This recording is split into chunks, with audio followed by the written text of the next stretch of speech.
Welcome to the Shintaido of America podcast. Shintaido is an amazing form of health exercise and body movement practice inspired by martial arts, a non-combative training system for mind and body invented by Japanese martial artists in the 1960s. Shintaido can be a way to open up to a deeper connection with ourselves, with our community, and with nature. In Season 1 of the podcast, I'll be reading from the book Shintaido, The Body is a Message of the Universe, by the founder of Shintaido, Hiroyuki Aoki. You can find links to this podcast, sign up for our free email newsletter, and find many other resources at our website, www.shintaido.org. That's www.shintaido.org.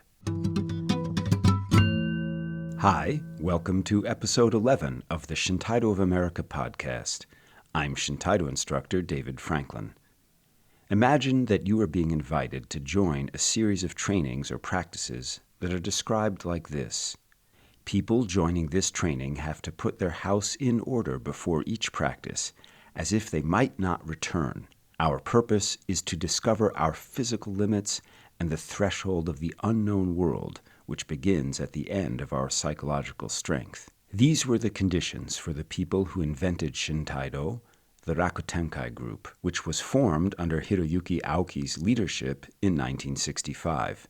In the last episode, we heard about Tenshingoso, the 5 breaths of cosmic reality. This episode describes the invention of the other fundamental form of Shintaido, Eiko no Ken, the Sword of Glory, known now simply as Eiko, or Glory.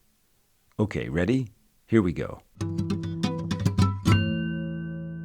Part 1, Chapter 2, Section 9, The Birth of Eiko, the Gyroscope of Shintaido. The heavens declare the glory of God, the vault of heaven proclaims his handiwork. Day discourses of it to day. Night to night hands on the knowledge. No utterance at all, no speech, no sound that anyone can hear. Yet their voice goes out through all the earth, and their message to the ends of the world. Psalm 19:14, the Jerusalem Bible. As an expression of philosophy, the ideas of Eiko actually preceded those of Tenshingoso. As a group leader in karate, I was faced with a persistent problem, common to all karate circles, concerning the practitioner's aggressiveness and readiness to fight. This had been a problem for me since my university days as captain of the karate club, when I found myself in the difficult position of having to control several aggressive students. A similar problem existed for judo during the Meiji period, 1868 to 1912. The students of kyudo, archery, on the other hand, never suffered from this debility, even though they belonged to the martial arts world. I believe that the more a martial art is involved with, quote, fighting spirit, the more likely it is that this kind of problem will arise. Whenever a violent incident occurred as a result of this attitude, people would criticize the spirit of the person involved without ever questioning the nature of the discipline itself. It is true that troublemakers form only a small percentage of any discipline, and if an individual's personality is stable, there are usually no problems. But this does not change the fact that young men are easily tempted to test the effectiveness of the techniques which they have learned. I believe that each technique must preserve our mind and spirit, and in turn, our mind and spirit should support the technique. Or, to put it simply, technique is mind. If the basis of a movement is tsuki or nage, striking or throwing, it is very natural for this problem to occur. For example, it is natural for you to want to draw something if you have a pencil and paper, even if you are not a great artist. Perhaps if we were still living in an age when physical combat was still an acceptable means of resolving conflicts, it would be appropriate for us to use force to defeat others. Our destiny, however, was to be born into this age, and we must have the strength and willpower to live in the world that was given to us, where the hope of people in countries large and small is to live together in peace and harmony, where the overriding theme of the martial arts must be the pursuit of truth to engender love of one's neighbor and the expansion of our consciousness. I thought that if a program of basic movements were created which embodied and expressed a philosophy appropriate for our age, and which, at the same time, was related to practical considerations of attack and defense, a student practicing tsuki or nage, striking or throwing, would be led automatically to pursue truth and the means of loving his neighbor at the same time he was performing the actual technique. There is a word, yin-yo itai, which means yin and yang united, that martial arts movements generally use to explain their philosophy. But I was looking for more than a word. The actual movement of the sword must express itself yin-yo itai. This was the form I sought as the root of our discipline. I was seeking the form of sword technique which, in the second of one swing, combined mind with technique, focusing on heaven or God with focusing on one's partner or man, that combined oshigiri, cutting by pushing, with hikigiri, cutting by pulling, that combined the ideal with the real, and the expression of the strongest power with the strongest feeling of defeat. In the texts of old martial arts, we find many great ideas that have been handed down to us, but often the forms themselves did not express these great ideals. I was not convinced that what they were saying was free from sophistry, although I am sorry to have to say this.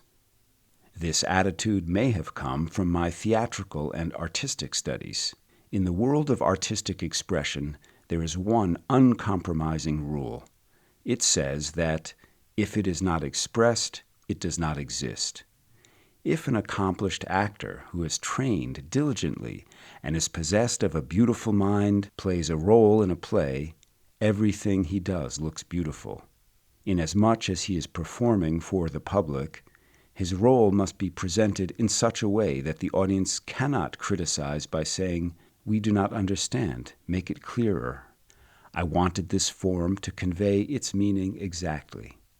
On the one hand, I wanted it to enable us to pursue and praise truth, God, love, peace, and liberty. And on the other hand, I wanted it to appear to the professional martial artist as an awesome killer technique, devoid of compassion. This was the only kind of form that had value or interest for me.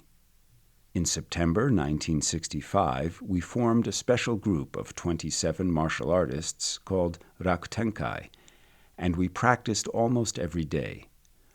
Although they were young, the main members had achieved the highest ranking in the black belt system. This was an extremely serious and rigorous endeavor. People joining this training had to put their house in order before each practice, as if they might not return. Our purpose was to discover our physical limits and the threshold of the unknown world, which begins at the end of our psychological strength. We had regular weekly practices, plus 3 or more midnight practices a week from 11 p.m. to 4 a.m. These were held in Nogeyama Park, from where we could see the port of Yokohama. Everyone participating in this practice, wearing only a thin keiko-gi, the cotton uniform worn in karate, was able to endure and suffer no ill effects on cold nights because of their strong willpower. They ignored lack of sleep. I had designed a bokuto, a wooden sword, which was straight and much heavier than ordinary ones. We later used this sword as the formal bokuto in Shintaido kenjutsu, or sword practice. Often, if someone's bokuto happened to just touch another person, he would drop to the ground in a dead faint. In addition, we went on frequent fasts to free our bodies from tension and to sensitize our sixth sense. During this training, we discovered many effective methods to liberate our consciousness, purify our souls, and at the same time develop our bodies. Some of these techniques were later used as special warming-up exercises called Seitei Hojo Undo, or later called Shinshin Kaihatsu Undo. On December 1st, 1966, at about 3 in the morning, people engaged in sword kumite, partner practice, without my realizing it, entered a perfectly calm world. They pointed their wooden swords toward the night sky and looked up, swaying slightly in unison, as if their movement had been choreographed. Their bodies, clad in white, appeared transparent to my eyes. 2 or 3 feet above the ground, I could see what looked like a green mist. No one said a word. They just stood there, stretching skyward, and their bodies evaporated, disappearing into the pre-dawn night. There are no words to describe this scene. I knew intuitively this was the moment I had been seeking, and I could not continue my instruction. My body was caught in the throes of a turbulent inspiration, and I was trembling with awe. Suddenly, what I had been searching for and struggling toward was there before me in the shape of these otherworldly apparitions. I had almost given up hope of seeing this form in my lifetime, expecting that it might take as much as 100 years or more to come into existence. Tenshingoso was born from my idea, and perhaps I could say that it was my discovery. But this form, which suddenly appeared from afar, was like a divine apparition. Everything was clear to me. This was the kata which fulfilled all the conditions which I had established. What happens when someone cuts down with a sword which is thrust skyward? What would happen if we ran using this form? Is it oshigiri or hikigiri, cutting by pulling or cutting by pushing? What would happen if we repeated the same movement open-handed? And what would occur if we used these same ideas, cutting diagonally or horizontally? I understood the answers to all these questions immediately, without having to put them to the test. The form of the sword pointed toward heaven is a symbol of the love of God. The sword pointed forward represents love of humanity. Pointing to heaven or pointing to the horizon amounts to the same thing. There is no greater technique than this. 2 of the most important passages in the New Testament are found side by side in Mark 12:29-31. Jesus says, "Listen, Israel, the Lord our God is the one Lord, and you must love the Lord your God with all your heart, with all your soul, with all your mind, and with all your strength." He continues, "You must love your neighbor as yourself. There is no commandment greater than this." I had never been able to understand why these seemingly contradictory statements were placed together, but when I saw this form, I experienced the words of Jesus immediately and exactly. Later, while reading an account of the old Japanese martial artists, I came upon the words of Terada Goroemon, a disciple of the Ito Ryu school, who said, "Tenshin Shoden Aji Ito," which means one swing of the sword using the sound "ah" will open one's soul to the truth of heaven. Perhaps, centuries ago, he had received the same inspiration of a sword pointed to heaven as we had. We called this form Eiko no Ken, sword of glory, but later we simply called it Eiko, or glory, because of the universal nature of the Shintaido program. This form, along with Tenshingoso, became the fundamental movement of Shintaido. All students of Shintaido begin and end their practice with these forms. You've been listening to Episode 11 of the Shintaido of America podcast, a reading from the book Shintaido, The Body is a Message of the Universe by Hiroyuki Aoki. If you enjoyed today's podcast, the most important thing you can do to help is to tell people about us.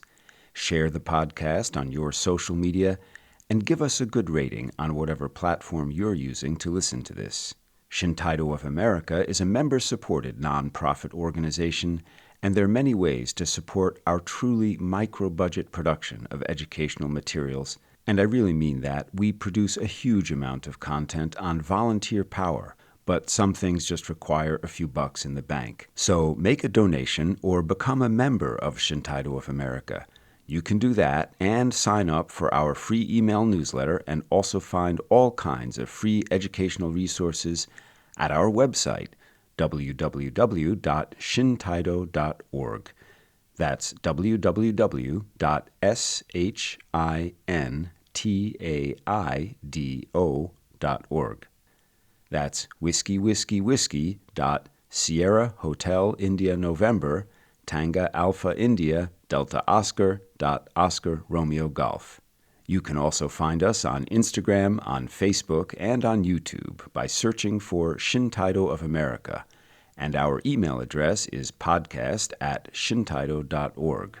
Our episode today was recorded and edited by me, David Franklin, with support from Sarah Baker, Connie Borden, Teresa Soldatova, Jim Sterling, the Joe Zawilski Memorial Fund, and of course the members of Shintaido of America. Thank you. Thanks for listening to the Shintaido of America podcast. I'm Shintaido instructor David Franklin. Contents of this podcast copyright Shintaido of America 2022. Shintaido, opening to life.